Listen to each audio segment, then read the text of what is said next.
Hello, everyone. So this is gonna be a reaction video. So I see a lot of these people talking about how to start woodworking businesses, and I've kind of come to the point that someone needs to say something to these people because I own an actual furniture company and I have an actual woodworking business, and I see all these videos, and it kind of frustrates me.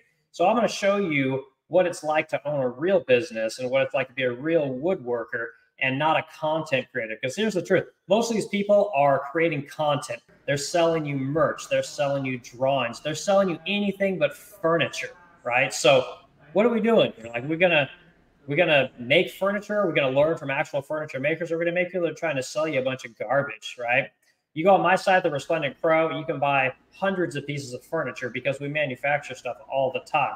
I teach people how to make furniture and then I pay them for it. I'm not just throwing something on YouTube for people. So let's look at this first video and kind of see what we got going on here. If you agree with me, great. If not, let me know where I'm wrong, and let's have a conversation about it, because I think it's very important that we kind of start looking into these people, because we need a better class of influencers. 12 tips on how to grow a woodworking business from zero. If I was doing it over, this is what I. All right, so this is 731 Woodworking, I believe. And I recorded this video and thought that I would talk about it. So we're going to go through his 12 tips real quick. I would do. Let's go. I had barely anything when we started. I borrowed a circular saw and 2 drills, and I had $100 to my name. Okay. You had no tools. You started a woodworking business, and you had $100 to your name. Okay. That story sounds great, and I'm sure it's true. I mean, we all know the Rock story. You know, he had $7 when he became a wrestler. Or when he came to America to become a wrestler. Like, we get it. Your story's hard, you know, blah, blah, blah, blah, blah. You know, it kind of endears us to you, which is nice. But truth is you're going to be a woodworker. You have no tools. How passionate are you really about woodworking? You know, it's like, I've woodworked my entire life. Like, I grew up in a family that had a cabinet shop. Like, while y'all were getting GI Joes and Barbies, like, I was getting drills and freaking chisels and stuff, you know? So anywho, this story, yes, it sounds nice and all, but I don't know, man. I kind of call bullshit on that one. I started building stuff with that. I've learned a lot over the last 7 years. Let me tell you. Oh, 7 years. Okay, great. So 7 years, we're a professional woodworker. We got a big YouTube following, and we're selling stuff, right? So you look at this, take a look at this thing in the background here. We got, what is this, Faith Valley Tools. So if you go to that website, you're going to find out that there's not much going on there as far as woodworking goes. And you can go to this guy's other website, which is 731 Woodworking, and same deal. You're not going to find any furniture on there. It's just a bunch of, freaking stuff that they're trying to sell you, drawings, and you know, you can buy a T-shirt, blah blah blah blah blah. And anywho, I wish I'd have had a goal and a plan written down and said, this is what we're going to do over the next X months so that we can get to where we want to go. Because I didn't do that. I didn't have a plan. I was just throwing things against the wall to see if they would stick. Okay, so this, not having a plan when you get into woodworking business, like, that's pretty legit. I'm not going to crap on the guy for that. Like, I don't think anybody has a specific plan when they get into this game. But here's what I will say. They will have made something. They will have had somebody say to them, hey, that's pretty nice. That light bulb will go off in their head that thinks, maybe I should go ahead and try and make something, and maybe I should try and do something with this. But the idea that you had no tools and you just had this dream that you're going to become a woodworker, like, I don't know. Maybe, again, keep going. Some things sold, some things didn't. And so it's very difficult to trudge through that without a plan, which is why. Okay, so in here, didn't know what was going to sell, had no plan, blah, blah, blah. And of course, now he has a Woodworkers Chronicle, because guess what? It's much easier to print up a how-to book than it is to actually sell furniture, right? Like, that's super hard, which I'm going to promote myself here because this is what I'm here to do. You go to the resplendentcrow.com. Again, you'll see hundreds of pieces of furniture, and all of which you can buy at any point in time, and we will make them for you because we actually make furniture. We actually teach people, and then we pay them because our stuff really works. But no, you can buy this book and, you know, kind of wing it, I guess. We come up with the Woodworkers Chronicle. This is a business plan and customer order book designed specifically for woodworkers. It is massively powerful. So this is like, I kind of consider this to be those people that, well, the people do the master classes and the the people that are always telling you the 10 things I wish I'd have known, the 10 things to be a better business owner, the 10, the 10, the 10, the 10, the 10, the 10, the 10. Holy shit, this is wild. Okay, we're gonna move on to the next. Let's see here. What's the next? Love what you build. Tip number 3 is love what you build. Because if you get into a situation where you don't like building a certain product, then you're going to be disgruntled with it. You're not going to have fun. It's just going to be monotonous. You're just like, oh man, I'm not another order of one of those. All right, so love what you build. Okay, so here's the truth about running a furniture company or becoming a professional woodworker, furniture maker, carpenter, whatever. No one gives a shit what you like. It's just the truth. No one cares what you like because if you're going to make furniture, here's the truth. You're not going to design some amazing piece of furniture and then go out and sell it to the masses, and it's going to get you paid, and it's going to take care of feeding your family and paying your rent. That's not how it works. You're going to have to make something that somebody else wants to buy that'll be a one-off product, and maybe somebody will give you some second business, right? And then you kind of dip into the word of mouth thing. So truth is that you need to look for designers, right? If you want to be a professional woodworker, truth is you need to make what other people want because you have skills that other people don't have, right? And you don't have a client list, but guess who has clients? Designers. Designers have tons of clients, right? Municipalities. Get in with the fire department, police department, get in with the city governments, local, state governments, and sell them furniture because guess what? Those people spend money and they need lots of furniture and they need it every year, right? And they have budgets every year. They will pay you to make all kinds of stuff. And my advice is don't ever expect that you're going to love what you do because you're not. Okay, and I'll talk later about how you can learn to love what you do. But this idea that you're going to love what you do and you better love what you do because if it gets tough and monotonous, you're going to quit. Like that's not true at all. There's no, that's kind of crap. So anyhow, don't worry about loving what you do. If you like making stuff, then you like making stuff. You don't need to worry about making specific things that only you like because odds are the people that want to buy your stuff aren't going to like what you personally like. They're gonna like what their clients like. They're going to like what they like, and then they're going to pay you to make it, and that's reality. Let's see what else we got. Time things. I've been there. There's been a couple of prices. I was like, I really don't like building those. But then there's some price you really enjoy building. Now, when you first start, you may have to build some of those. I don't really like this one, but we've done that before. We had a really good seller, and I knew that it was just taking up so much time that if I let it go, it was our stove covers. If I let those go, I could focus on other things.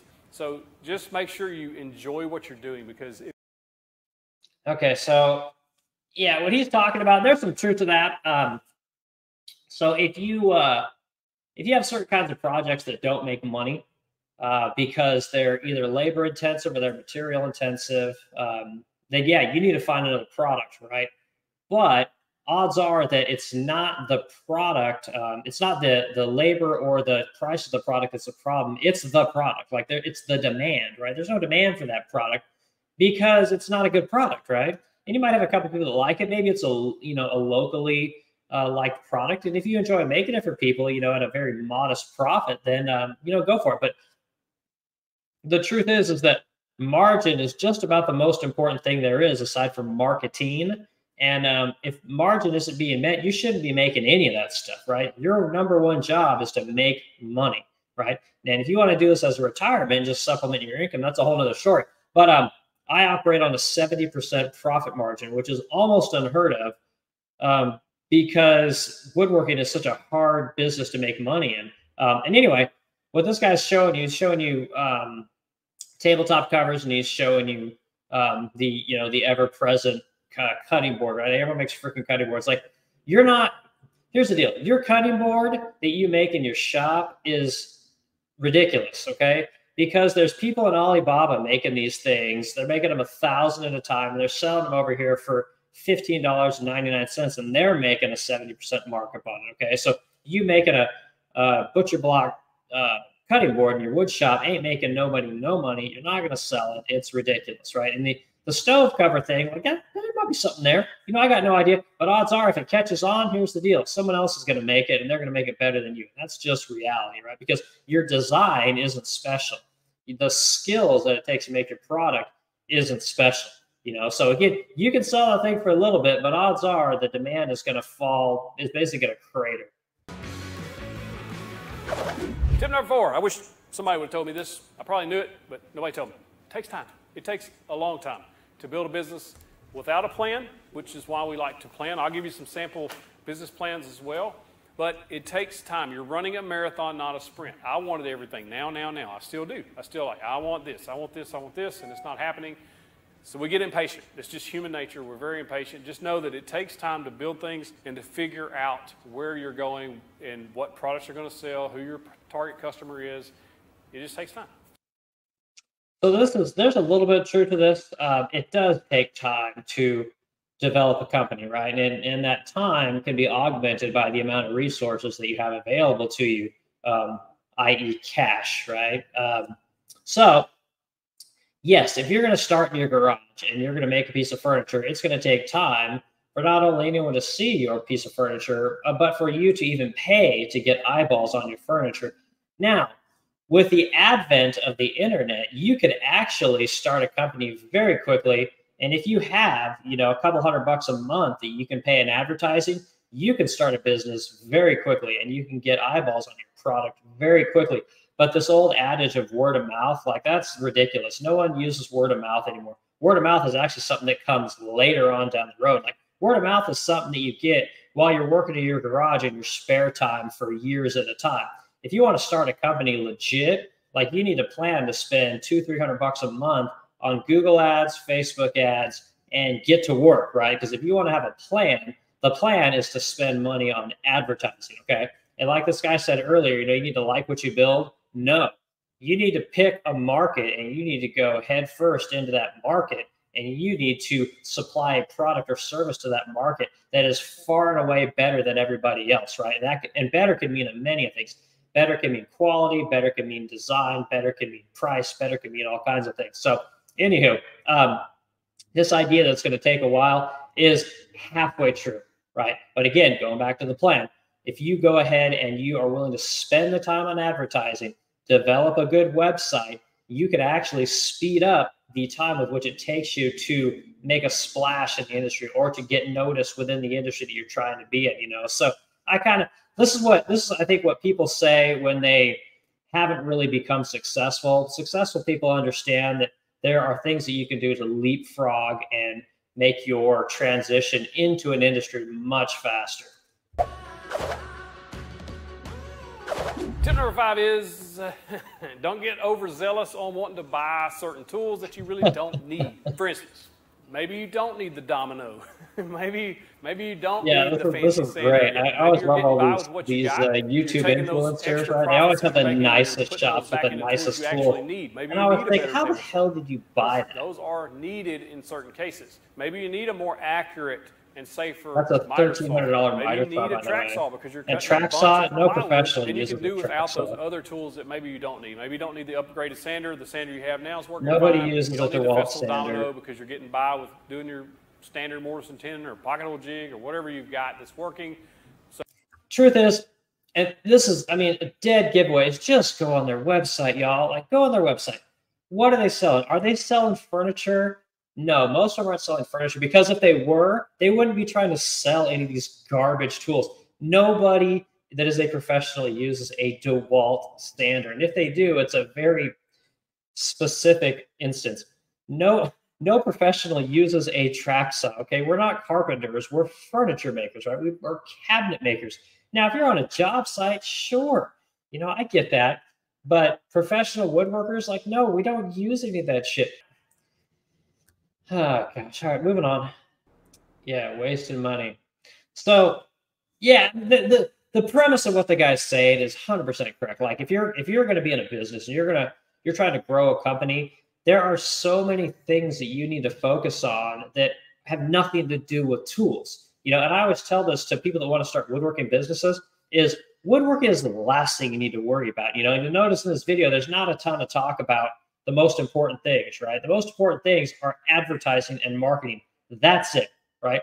Again, you can make a complete turd. If you have good marketing and sales, you're going to make money on it. If you're an efficient turd maker, you're going to make money on it with the right marketing and the right advertising. And that's just the truth. Like, and I know it's not popular. That's probably why these people are so great on YouTube, is that they don't actually know how to run a business. They're not actually employing woodworkers. They're employing what are called VAs, which are people that are over in Indonesia and they help you with your video editing. Okay. They're employing people that are helping them with their website development. Like they're not paying woodworkers. They're not paying, shippers to ship their furniture. They're not shipping jack shit.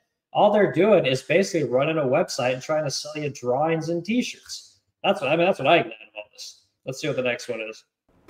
Be risky cautious. Tip number 7 is be risky cautious. I think there's healthy risks taking when you're starting a business, when you maybe take that extra little bit of a leap. I love this. This is great. They're like, there's certain risks that you take. When you start a business, everything is a risk. There's nothing that's not a risk, okay? Everything is a risk. You risk it all to become a professional woodworker. Now, if you work for somebody else and you're a professional woodworker, that's great. You're collecting a W-2, you're providing a great service, you're doing a good thing, works out great, But if you forego that W-2 and you forego the paycheck and you decide, hey, I'm going to do this full time, okay?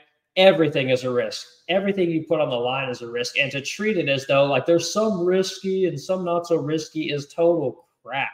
And again, as a professional furniture maker and business owner that sells thousands of pieces of furniture every year, like I laugh at this notion that, there's some things are risky, some things are not risky.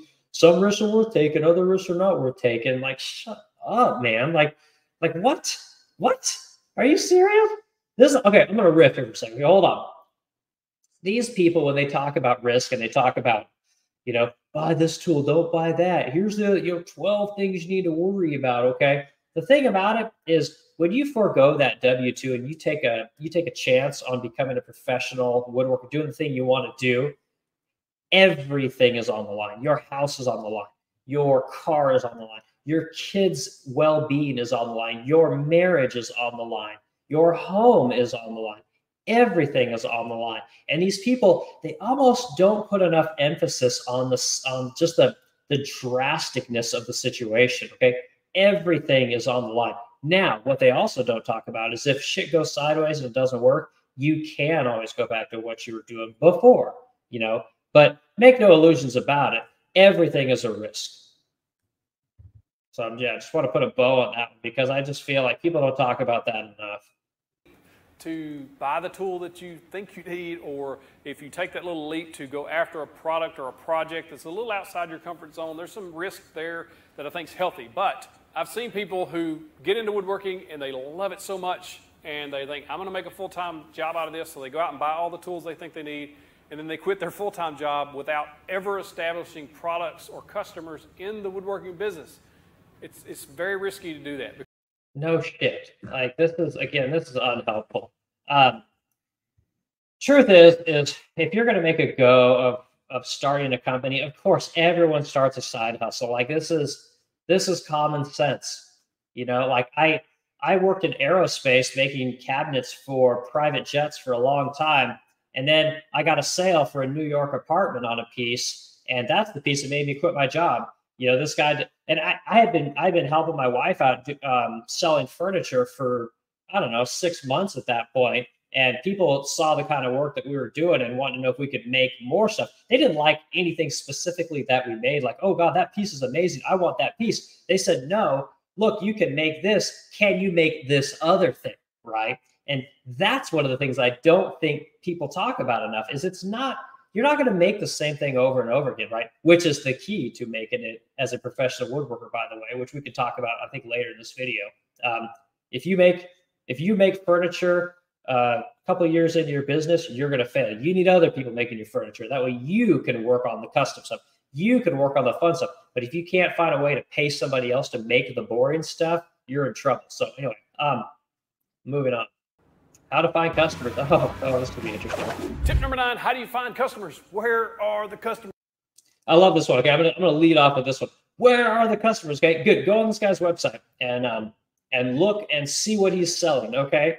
Guess what? If he was selling furniture, he would have a great answer to this question because it's very hard to market furniture to people. Okay. But no, we're selling some broad range of bullshit to people that will appeal to basically anyone that kind of has a a glimmer of an idea that they want to be a woodworker or they want to be an entrepreneur. Like, oh, maybe I got these drills and these saws and maybe I'll go be a woodworker. Like, oh God, okay, here we go. Because when you start, you're like, who am I going to sell this to? I just built this, or I want to build this. Who's going to buy it? What I did was post it on Facebook. It's still viable. Facebook Marketplace, your Facebook page, tell friends and family about it. One of the biggest pieces of advice I ever got in business was ask for the sale. Okay, so all right, so starting with the Facebook thing, okay? Here's the thing. If you are selling in the very beginning, I'll say fine. Yeah, you want to sell on Facebook, great. There's nothing wrong with that, okay? But here's the thing. People that are going to pay you what you want to get paid aren't selling anything on Facebook. And you're saying, yeah, Eric, but we got to start somewhere. Like, okay, well, what about the plan that this guy was talking about, right? The plan, okay? If you're going to do the plan, guess what? Don't sell on Facebook, okay? That's where all the cheapies go. That's where the people go that have no money, that are looking for a deal. They're going to ask you 10,000 questions, okay? Do not sell on Facebook. That's my advice. Do not sell on Facebook, okay? You want to sell expensive boutique furniture because you're going to get paid, right? And that's what it boils down to. You're not getting paid making cutting boards unless you got a CNC router, right, and a bunch of cheap labor, okay?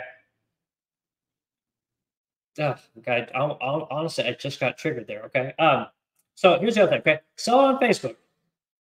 Facebook is coded by region, okay? So if you live in, like I live in St. Louis, Missouri, okay? If I put stuff in St. Louis, Missouri, I can only sell to basically, say 100-mile region, okay? And I don't think it's that much. 100-mile region, okay? That's my customer base, okay? There is no money in St. Louis, Missouri, okay? I want you to think about that. This is something this guy's not talking about, okay? There's no money. And you're saying, oh, Eric, you're being kind of ridiculous. Of course, there's money there. Okay, yes, there are some rich people in St. Louis. Now compare that to Boston. Now compare that to Manhattan, New York, or Miami, Florida, right? Facebook, unless you're going to put your furniture listed in Miami, okay, don't sell on Facebook, okay, because there is no money for your product in the little podunk town that you come from. Okay, and I come from a podunk town. I come from Corvallis, Oregon. So I know exactly what I'm talking about here. You want to sell your products in the highest net worth zip codes in the country. Okay. Some of you are saying, well, yeah, but every market needs products, right? Yes, but your market does not need your products. Okay. Your products need to go where the most expensive products are because that's where you're going to make the most money. Ugh. Holy smokes, that got me going. Okay, ask for the sale. This is fantastic advice. Okay, asking for the sale is the hardest thing for woodworkers to do because honestly, most woodworkers, I'm going to go out on a limb here. I'm going to say 90% of woodworkers suck at selling furniture. They suck at selling their products. They suck at running businesses, and that's just the reality. No one wants to talk about that. It's not sexy, and it's hard to sell drawings and dreams to people when you tell them those things. Okay, which is what our gentleman here appears to be selling. Go on his website and buy his program and his plan book and his drawings and his shirts, and you'll be a woodworker. Anyway, okay, moving on. Because if you don't ask for the sale, they're never going to know that you're selling stuff. It just that's true. Sense, you got to put your products out there as many places as possible. Make a wood sign. But if you've seen them on YouTube, they make signs. They were here in the shop. Maybe a custom watch charger. They take their custom signs with them. Like just out and about. They'll like walk into Walmart with it hanging up. People say, where'd you get that sign? We made it. So that is actually really good advice. There's nothing wrong with that. I got nothing really negative to say to that. That's a legitimate thing you can do. However, here's what I will say about that. That is going to get you nominal business, right? The amount of business that you're going to get from having whatever you sell in your car, on your car, wherever you're going, on your t-shirt, on your head, whatever it is nominal compared to the advertisement that you put on Google, okay? Google is going to get 1,000,000 times the impressions and potential sales as you go into Home Depot to go pick up, cedar wood for your deck, okay? So that idea is fine. There's nothing wrong with that idea, but you better aim bigger and you better aim bigger faster. Otherwise, you're going to be stuck selling drawings, and t-shirts. Fantastic. I'm not telling you to walk around Walmart with a cutting board, but if it's awesome, you never know. Fast forward here. There is something to that, though. I think that's a fine idea, but it's a very short-term idea. It's a little intimidating to try to sell something, especially if you've never sold anything. So I always recommend finding one customer.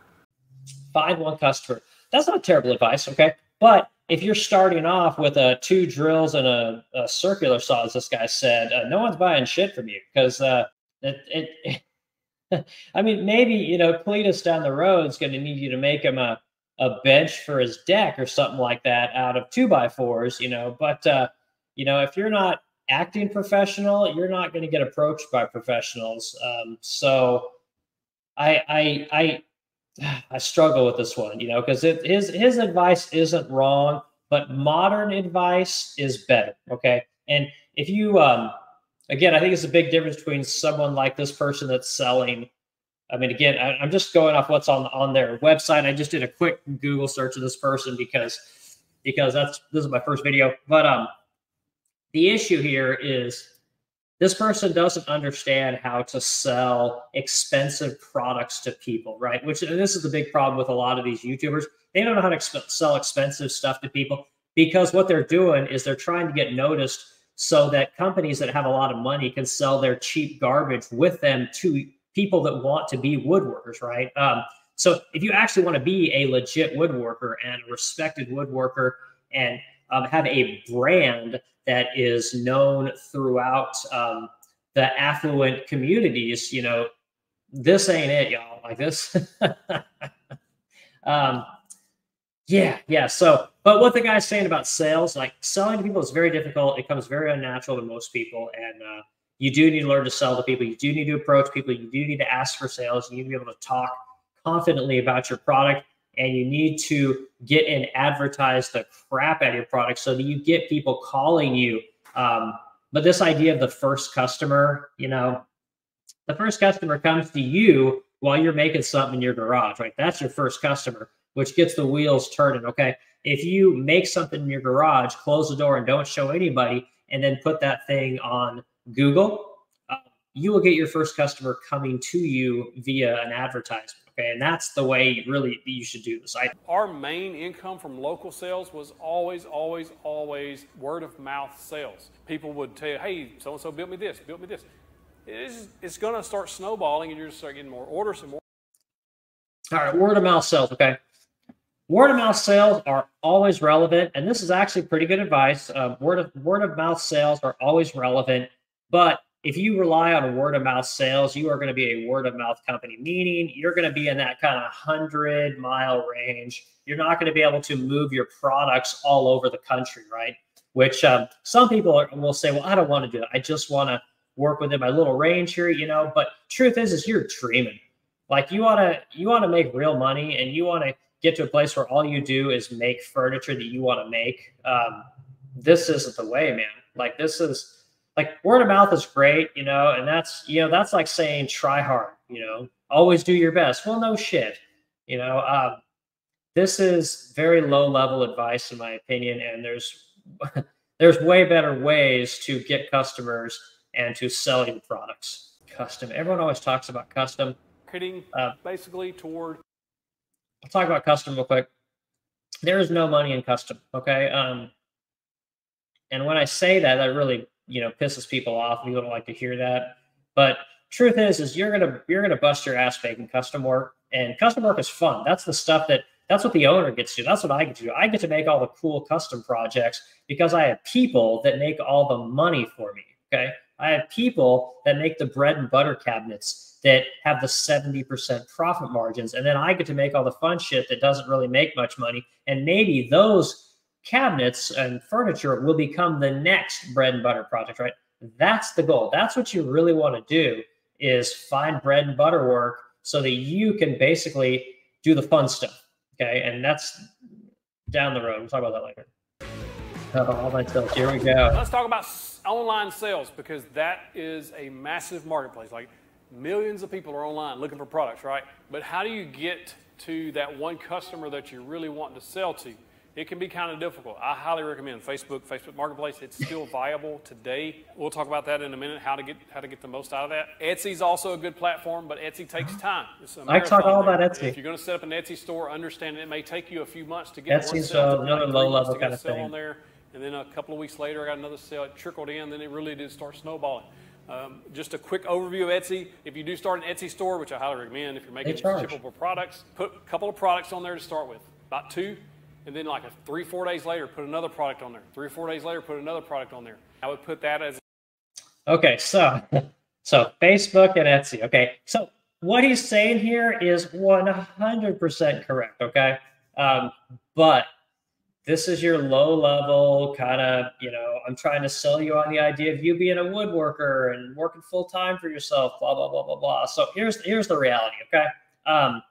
I started this company on Etsy, and I did $1 million a year in sales on Etsy. And then I got off of Etsy, okay? Because here's the thing.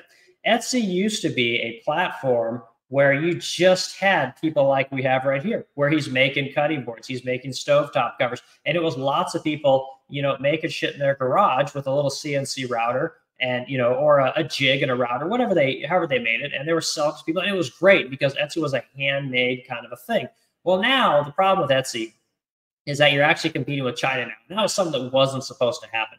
But the truth is that any product that has any volume, that gains any traction, you're going to have foreign competition, and they're basically going to come in and they're going to undercut the crap out of you. And yes, you will always have customers, and there will always be people buying your stuff, but your business is going to be undercut by cheap labor, basically. And it's too bad. It is what it is. But also, Etsy takes a pretty decent cut. And if somebody doesn't like your product, if there's a dispute with your sales, Etsy can actually hold your sales for months, hold all your money for months at a time, not just that one sale, hold other sales for months until they figure out or they get the transaction resolved. That could be something like they didn't like the finish that was on your part. That can be that they, you shipped it too late. That can be that, product not as described. I mean, there's all kinds of things that people can do. And Etsy, every time, will side with the customer. They will not side with you. So it's very hard to do business on Etsy, but it is a great platform to get your piece out there. Etsy has fantastic marketing. And if you don't want to deal with marketing and you don't want to deal with learning to sell your product on the internet, Etsy will do it for you. And they'll take, I think, 6%. So anyway, that's something to know about Etsy. And then Marketplace, I already talked about Facebook Marketplace. Like, don't even bother. It's not worth it. Like, get rid of your shit stuff that you don't really care about. Get rid of it. You want discount stuff, sell it over there. All right, let's continue on here. And what I did was I offered. Heard all this. And then I would take more photos of that before I shipped it, because that would get business. And I got more and more custom orders. I would just retake those photos. So do that with anything that you're selling. If somebody orders something custom, take photos of it. Put that as a different listing. It's just a good way to add to your listings, and that will grow. So yeah, so what he's talking about there is basically just making products that you've, making products that you put on Etsy. You'll get custom requests for things, which is very common, and you make those custom requests and take pictures of it and add that to your listing. And this basically is just adding versions of specific pieces to your portfolio, which is a good thing. That gives customers more eyeballs, gives people more options. And truth is that a lot of customers can't really think for themselves. They don't have a good, they can't paint a good picture in their brain. And if you have a picture there, that really helps them to fill in the gaps and the holes in that picture that they're trying to create. So if you can do that, that's a great thing. That's a fantastic tip. Tip number 12, I'm a dream chaser. And I'm a big dreamer. I have big goals and big dreams, and I've always been a dreamer. My dad was always a dreamer. You dream big. Don't be afraid to dream big. Chase it. Chase it with everything you got. Sometimes like just low level kind of. Sometimes it's going to not be fun. But overall, your big dream goal should stay at the forefront of your mind, and you should be chasing that dream. And it's going to take work. The tip is it's going to take work. It's not going to be easy. Nobody's going to give you a magic pill or a magic potion. See, I even stopped at this point. Yeah,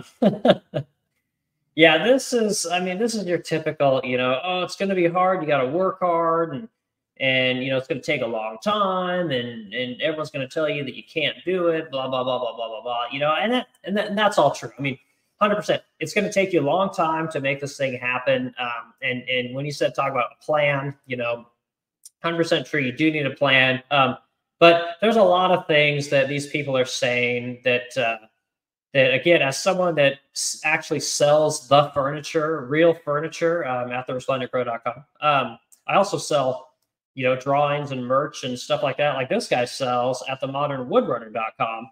But again, I'm not one of these people that's trying to make content. I want to make furniture. Like I'm a legitimate business owner, and that sounds kind of harsh. It's not that these people aren't legitimate business owners. It's that they're woodworkers without actually making shit. I'm going to make a bunch of videos like this talking about all these videos that these guys are making. And I'm going to kind of, just speak a little bit more truth about being a professional furniture maker with a manufacturing company, as opposed to being a furniture maker that doesn't actually make furniture for people. They make content and they sell merch. They don't sell furniture, So yes, you can pay them to, do a custom piece for you, but that's not where they're making their money. If you look at my profit and loss statement, it's all COGS associated with making furniture, right? We make very little money on content. We make very little money on anything other than making furniture. So anyway, I hope you like this video. I hope it's different. I think it's different. There's nothing like this on YouTube. And I know that part of it is because this whole woodworking environment is all people praising each other and trying to sell each other, garbage tools that they could get sponsorships for, because none of them are selling actual furniture. And I am selling furniture. That's what I'm going to talk about, So I'm going to make a bunch of videos about this kind of stuff. Hope you like it. Go to themodernwoodrunner.com. Go to theresplendentcrow.com if you want furniture. And you can go to YouTube, Instagram, all that kind of stuff, and see what it's like to run a legitimate furniture making business. So have a good one.